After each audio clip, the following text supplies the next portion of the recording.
Hello, today I'm going to be presenting my final deliverable project presentation. So to start, I'm going to start with the introduction of the whole study. Since nowadays caffeine is something that is commonly consumed, my team and I, think that caffeine does have some effects, but we don't know what are they or how they work. So a research question is, how does caffeine affect people on a daily basis?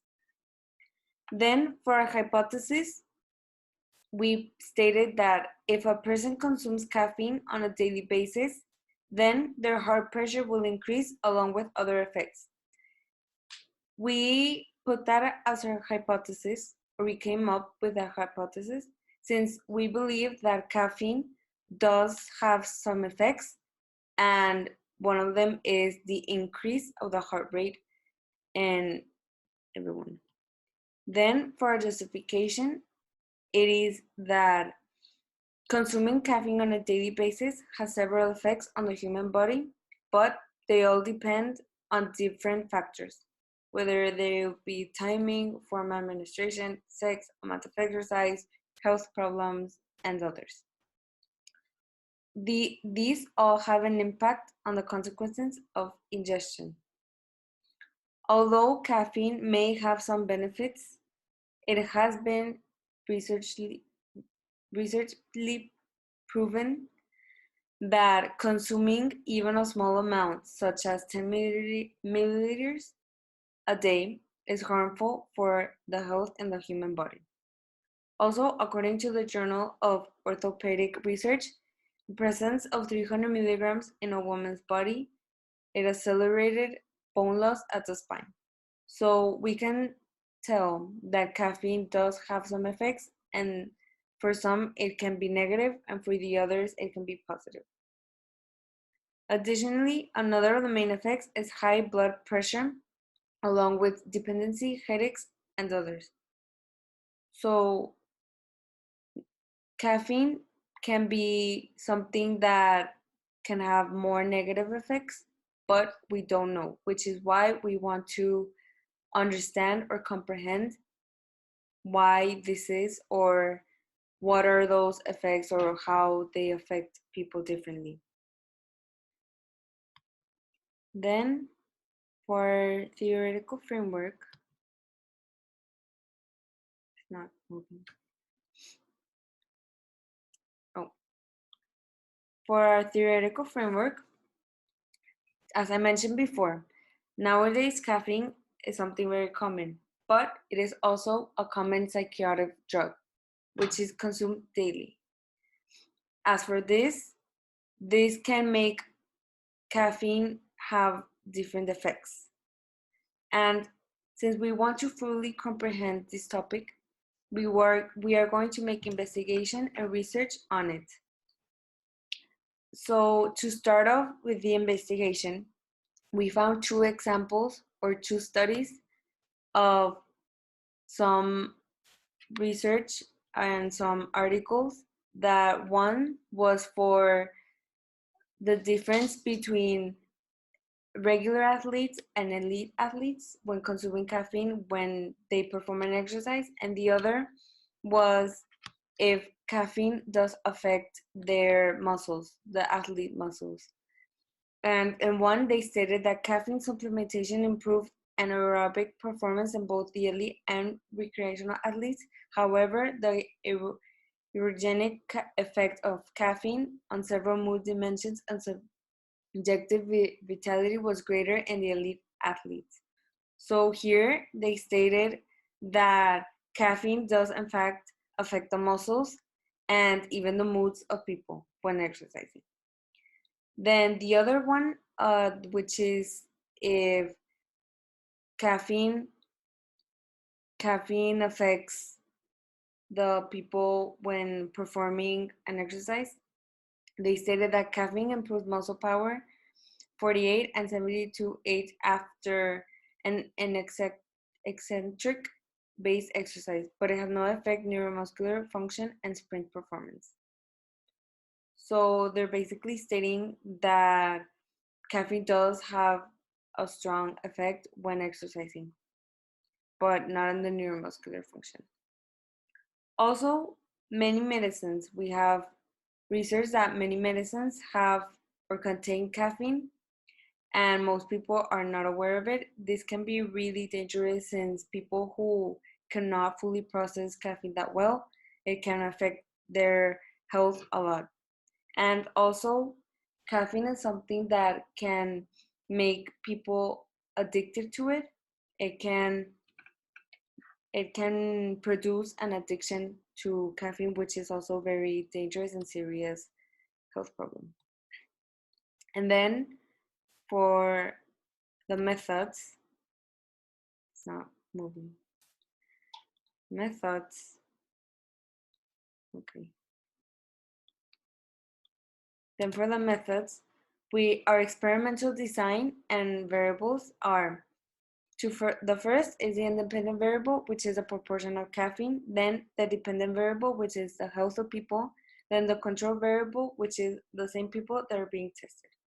So the dependent variable is the health of people, since that variable is being dependent on the independent, which is the proportion of caffeine. So we are going to have people consume caffeine and see if it's affecting their health or it's affecting something else. Then for our materials and methods is throughout the experiment, people and their source of caffeine will be used. Then for 1 week, the same people will be tested when they consume caffeine versus when they do not, to observe if caffeine does indeed affect their life, daily life. And then for, it's not moving again. Then for our results, after we made the whole study, so we had to change a little bit the project since we could not perform the other one because of what is happening today. But we changed it to people who consume caffeine before an exercise versus people who do not consume caffeine before an exercise as well. And we are going to compare their heart rates. So we got 7 teenagers who are non-caffeine drinkers and 7 teenagers who are. And this project went through 4 days, and it was 1 time per day. And what they had to do was just they had to do push-ups for 1 minute and to see if their heart rate did make a difference or not. And then that are our tables, the heart rates. And then our statistical analysis are, the null hypothesis is that there is no difference between teens who drink caffeine and those who do not with a heart rate when exercising.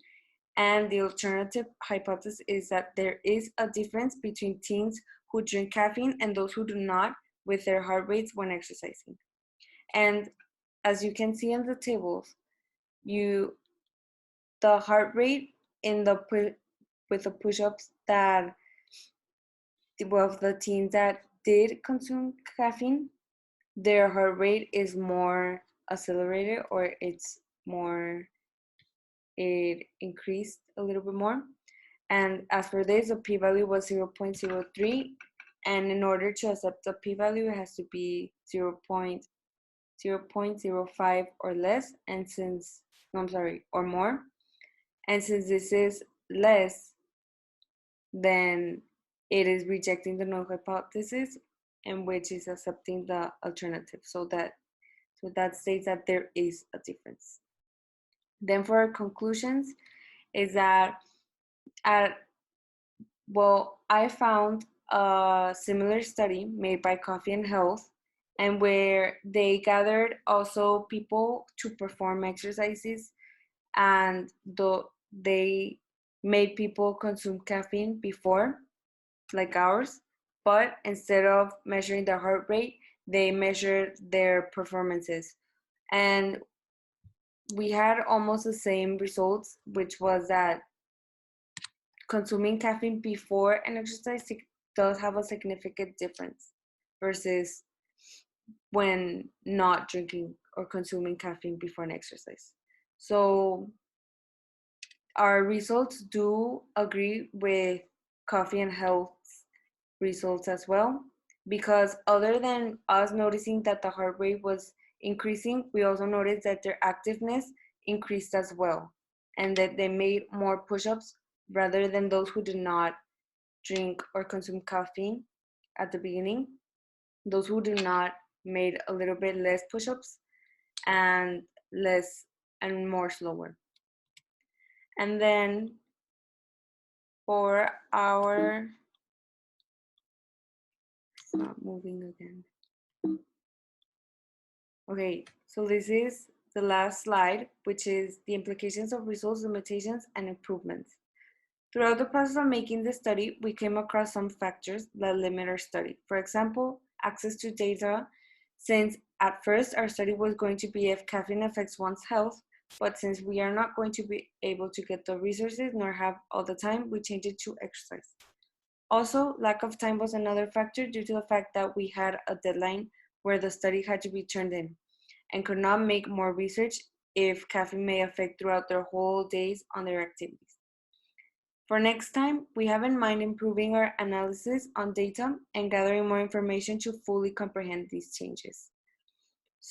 So we still have the question, how does caffeine affect people on their daily lives? And that is it. Thank you.